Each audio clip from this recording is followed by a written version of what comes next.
Welcome to another episode of Deep Dive, where we take the sermon from Sunday and dive deeper. So this past Sunday, Pastor preached a message from Isaiah 43, 18 through 19, stuck in the past. So we're going to read that text and then we're going to jump in. Do not remember the former things, nor consider the things of old. Behold, I will do a new thing. Now it shall spring forth. Shall you not know it? I will even make a road in the wilderness and rivers in the desert.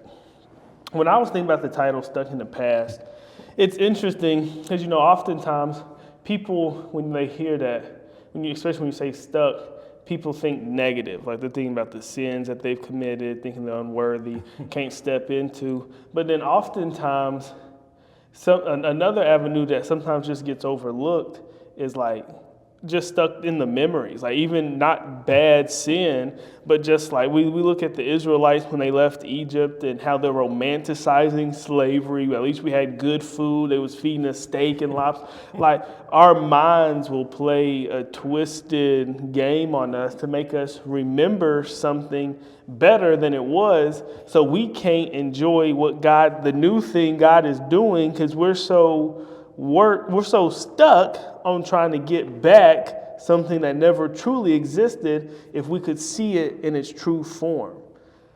So kind of just what do you think about that? I think you hit it on the nail. That's why I was preaching it like that. You can't think about what he said. Do not remember the former things.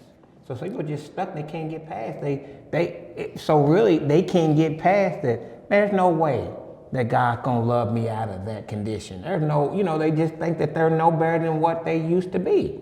And so you have to work from the inside out to know that God sent his only begotten son to love you through all that. I don't care how bad and how wicked, how rotten it was. It says nothing can separate you. So somehow we have to get God get the people to see that. And that's hard, like you said, because that's a good point, just listening to how you started out. Because I wasn't thinking from that angle, but people, I was more like, don't let that hold you back. And because of your past, you're being held back from the bright future that God has for you. Because when he said, do not remember the former things. When you just think about that, wow, you could, and think about stuff that you don't even want to verbalize that you dang gone. So that's why, look what he says. So don't remember them. It's gone. It didn't kill you. It's over. It made you stronger. Move forward. Yeah. And I think it's funny because you revert back to the overcoming the negative language. And I think when it says, do not remember the former things, not the former bad things, not the former good things. And because I think like, my little sister, she's one, she always talks about the music. And there's no question that gospel words music was good when we was there. But she has such a view on it, she can't enjoy nothing. You know what I'm saying? And I just think that's a perfect example of how even just like we have to be able to just accept things. So I guess that's really the true question. Why do we struggle with just letting things be what they was and allowing God? I'm not even trying to, I thank you for this, or I'm upset that this happened. Either way, it happened. Like you said, it either didn't kill me or it didn't move me to such a level that I don't need to do anything else. So it's like, how do I learn to forget the past so that I can be constantly present in the moment? Well, I think you got to understand because whether it was good, bad, or indifferent. So think about what you just said about my youngest daughter, your sister, Kalisha. So you think about it from that angle. So we know this. It's been proven. People come to church because of the preaching or because of the singing. It's hard for them to like both, but it is what it is by nature. One can draw you and one can push you away, and vice versa. So when you're dealing with that, you got to understand how people are. She loves music and that's constantly listening to music, so when you're going through that, and they're both good, but we know that it's the word that's got to sustain you and keep you, you know what I'm saying? So I think when you're going through that situation, because whether, again, it didn't say whether it was don't remember the former things, whether it's good, bad, indifferent, but it said, nor consider the things of old. Because what it does is it keeps you stuck. You can't move forward. You can't go backward. You just stuck. And you think about it, how many people are still stuck in a 10-year gap, a 20-year gap, a 30-year gap, and they're saying, like what you said, well, man, I wish, I remember the good old days. Right. And they would just say stuff and you'd be like, oh, well, I don't even remember that. How do you know what I'm saying? So that's kind of how that plays. That's why it said, nor consider the things of old. Right, wrong, indifferent. See, that's the thing. Whether it was good or bad, indifferent for you, nor consider, because we're moving forward. Because the old saying is that if you're not moving forward, if you're standing still or going backwards are still two negative things. So we need to be moving forward. Got to. That's why it says, consider the thing. Don't even consider them. Yep. And anytime we're talking about being stuck in the past, I think of when Jesus is talking about the cost of discipleship. And this is Luke 9, verse 61. It says, another said, Lord, I will follow you, but let me first go and bid them farewell who are at my house. But Jesus said, no one having put his hand to the plow and looking back is fit for the kingdom of God. And that's Jesus talking right there. I mean, you hit it. I mean, again, you can't, that sums up that scripture. Do not remember the former things, nor consider the things of old. Because again, you can't, because, well, again, in that piece, you're controlling something. You know, I know what my future gonna look like. You know, you can't, because you just don't know what, it's the old game I love. I love how, let's make a deal. And let's make a deal just was all, and it mesmerized so many folk, because you knew what you had in your hand here, but they brought this big old box, and it could be nothing in that box. But then you decide, well, all right, okay, I got the $500 in my hand, but boy, that could be a new car in that box, a new appliance in that box. Mm-hmm. So then you got to, come on, let's make a deal. So sometimes you're making a deal, and the deal that you're making is, remember, God has a bright, the whole message was how bright the future God has for us. If we get to that last verse, you're going to behold, you're going to do a new thing. There's this bright future. So what I asked the question, remembering how the message for me was so powerful, what's holding you back? What's keeping you from your bright future? And I guarantee you it's because you can't let the old things go. Mm-hmm. Absolutely. And that's people, that's the stuff, that's anything that just happened to you that we can't let go. And I don't know, it's just so weird. Like, why is it so hard to let stuff go? I mean, it already happened, it's over with. The more you think about stuff, I really think it comes down to what we talked about in Bible study today, well, Wednesday, whenever y'all are watching this.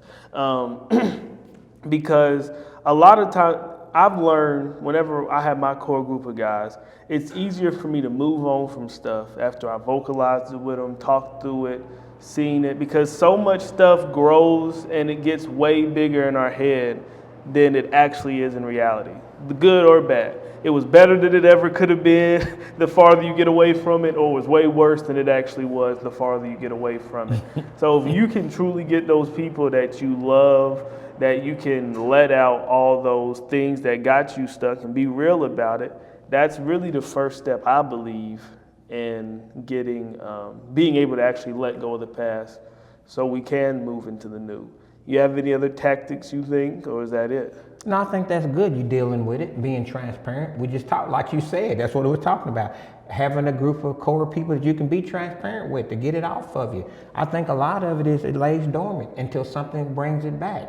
Oh, I used to be that. Oh, you know what I'm saying? And so you have a go-to. And what, again, remember, right, wrong, indifferent, it's your go-to, it's your past. And you revert back to that unless, as we get ready to transition to this new, unless, behold, there's a new thing. You see what I'm saying? Because it will keep you stuck there. And that's why, because it's so easy, because we don't have anything to replace it. Yeah. So all we do is what we are, who we are. We are what we know. We have become because that's what we've always done. That's what we feel comfortable in. That's what, you know what I'm saying? So we just move in that. And as we transition to the new things, you know, there's this story that they always say when there's a storm coming, there's two animals that act completely different, and it's the buffalo who when he sees the storm, he runs right at it. Because if he goes on, runs at it, he can get through it faster and it's gone. But cows run away from them, so that you're going the same direction the storm's going, so you're just stuck in it and just keep moving. Let's be like buffalo. When we see the thing that got us stuck, run at it, go on and deal with it, so that we can walk into the new thing. That's right. So what are you seeing new in your life, or that has been newer? Just really understanding relationships, how they really work. I mean, you've been with me all through this, and really understanding that those of us that God has really blessed and equipped as young parents, as young adults and parents, have to be able to come alongside of those who are really struggling to get to maturity, the growing pains and all that. And that's really what's been new. You know what I'm saying? Mm-hmm. I mean, I think once we get that and we understand that and we realize that, because we all go through some things. You know, we all go through some struggles, you know, some things that are happening. And we just need to make sure that God is doing what he's supposed to be doing. You know what I'm saying? Absolutely. And I think that's kind of how that works. And I think for me, and a bunch of young people can do this and feel this, you know, just you enter in this new space, you're doing a lot of things for the first time. You know, I bought my first car a few years ago, started looking for a house here recently, and you have your job that you're going to be doing, and you have all this vision you want to do, and just trying to make the right decisions and be able to use the guidance of people that have done it, but then also understanding what God's telling you and then trying to see for yourself. So when I'm talking about when I'm hearing the new things, it's one of the biggest things, just learning to fully trust and hear and not just be completely reliant no more. Turn into your own man. Never get independent, you always still got your people around you that you talk to, bounce stuff off of, but turning into that man that can make decisions and stand on your decisions, whatever the outcome ends up being. So when I'm hearing new things, that's kind of one of the big synopsis of new things. It's a bunch of new things, you know. So, because that's it. And just how much stuff you have to let go. Well, he said it. I mean, sometimes we're going to be word rich. Behold, I will do a new thing, comma. Now this should spring forth. The thing about it is when it comes out of nowhere, you won't even be expecting it, because like you said, you're following the blueprint. You're doing it God's way. And so God is knocking down doors. You don't even know that's coming. And boy, when it comes, everybody gonna know. You can't do nothing but give him the credit. You can't do nothing but give him the credit. Because look what it said, now it shall spring forth. Shall you not know it? So yeah, look what he says, shall you not know it? So you won't even, bam, wow, whoa, look how God is blessing my life. Look what God is doing.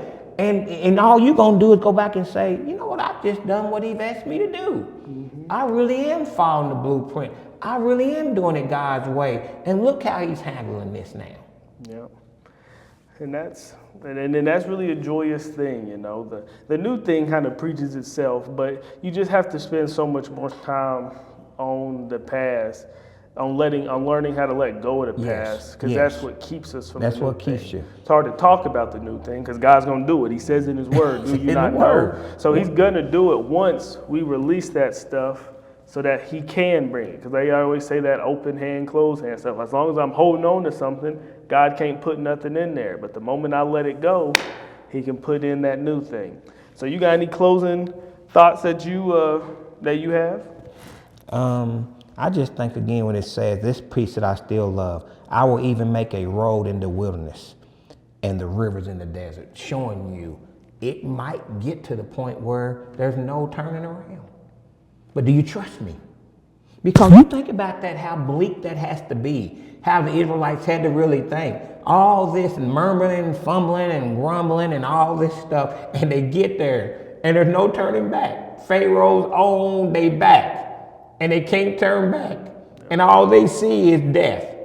And look what he said, I will even make a road in the wilderness and rivers in the desert. Just showing you That even when you don't see a way out, you can't see it happening, God is there to make it happen. Yep. God's good. God's good. And that's one interesting thing where it's just, that's in the past, so you're remembering it. And that's just something I just caught right there. So it's just being smart about it, not being so married to the past, but having a memory of how good God is. Not telling you to forget everything, but remember what God's done for you, but allow room for him to continue to do new things and not just be chasing the old things he's done. Man, because now when you really say it like that, you think of Moses, and he tells him to hit the rock that first time, and then he starts feeling himself and hits the rock the second time, and that's the reason he don't get to go to promised land. So you really just got to be, thank you, and this is what he did last time, but I'm not going to force what he did last time to be what he does this time. Man. Amen. And that was your last words? Oh, yeah. Well, that's another episode of Deep Dive, guys. We love y'all, and we'll see y'all next week. Peace.